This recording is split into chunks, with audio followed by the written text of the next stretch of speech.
Assalamualaikum warahmatullahi wabarakatuh. Kawan-kawan semua, hari ini saya berada di Jembatan Rumpiang, Kabupaten Barito Kuala, dan saya ingin mengajak teman-teman sekalian untuk berdiskusi terkait fisika.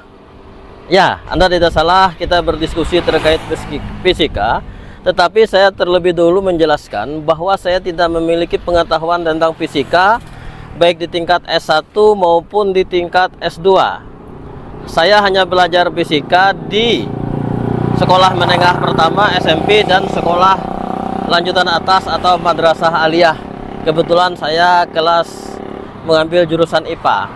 Kenapa saya mengajak Anda berdiskusi fisika? Karena ada satu objek di atas saya ini, nih, tepat di atas kepala saya yang menggantung.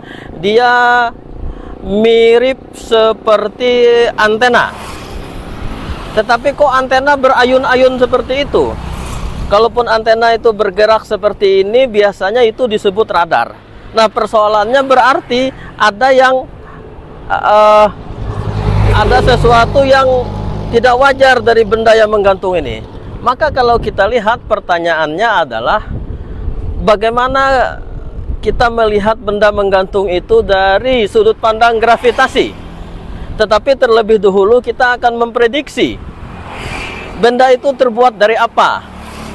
Karena bahan atau material benda itu semakin berat, maka tekanan ke bawahnya akan semakin tinggi atau dia akan gampang terlepas. Nah, faktor berat ini bisa karena dia terbuat dari plastik, aluminium, besi, baja. Semakin ke atas sana, baja dan lain sebagainya, dia akan semakin berat. Nah, faktor berat itu membuat dia jatuh. Selain faktor berat adalah kawat yang menghubungkan ke material yang kita sebut saja antena itu. Faktor lain yang kita sebut faktor eksternal adalah faktor cuaca, panas, dingin, dan tekanan kuatnya hembusan angin. Semakin angin berhembus kuat, maka kemungkinan benda itu akan jatuh. Persoalannya adalah ketika benda itu jatuh ke bawah dengan jarak yang barangkali antara 5 sampai 10 meter, maka berapa kecepatan ke bawah itu? Itu satu. Soal lain adalah ketika benda itu jatuh dari atas itu dan ke bawah, maka pertanyaan selanjutnya adalah apa dampak yang ditimbulkan? Nih misal, lalu lalang ketika benda itu jatuh ke atas kap mobil, apa yang terjadi dengan kap mobil itu? Apakah dia akan mengalami retakan? Apakah dia mengalami tergores? Atau bagaimana kalau benda itu misalnya jatuh mengenai kaca mobil yang melintas seperti itu? Apa yang terjadi?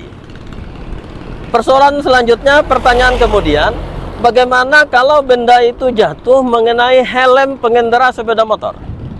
Dan bagaimana kalau pengendaranya sendiri tidak memiliki helm? Apa yang terjadi? Dampak apa yang terjadi ketika benda itu jatuh mengenai kepala? Dan jika benda itu jatuh mengenai seseorang yang intelek, karena kita lihat penemu teori gravitasi itu adalah ketika kepala dijatuhin kejatuhan buah apel. Kita mendapatkan teori apa? Nah, ini persoalan yang bisa para guru-guru mengajak siswanya untuk menghitung kemungkinan kapan jatuhnya benda tersebut, dan kalau benda itu jatuh, berapa kecepatan ke bawahnya dengan mempertimbangkan ketinggiannya dari tempat benda itu berada, kemudian massa benda itu, serta efek benturan yang disebabkan karena benda itu menghantam objek yang berada di bawahnya, apalagi objek yang melintas di bawahnya. Itu kita diskusi tentang fisika. Tetapi kalau kita diskusi tentang keilmuan sosial, maka kita akan melihat bagaimana kepedulian kita terhadap benda yang nampaknya tidak stabil ini yang dapat menyebabkan kecelakaan, yang dapat menyebabkan bahkan merenggut manusia. Mengapa kita membiarkan benda-benda seperti ini bergelantungan? Apakah CCTV itu tidak mampu menangkap objek di bawahnya? Kita tunggu apa dampak selanjutnya. Semoga Anda tidak menjadi korban, Anda yang melintas di bawah ini tidak menjadi korban kalau ditimpa benda itu. Dan semoga pula kalau kita ketimpa benda apapun, kita bisa menemukan teori-teori gravitasi lain. Saya Nasrullah melaporkan dari Jembatan Rompiang, Kota Murabahan, Kabupaten Baritokuala.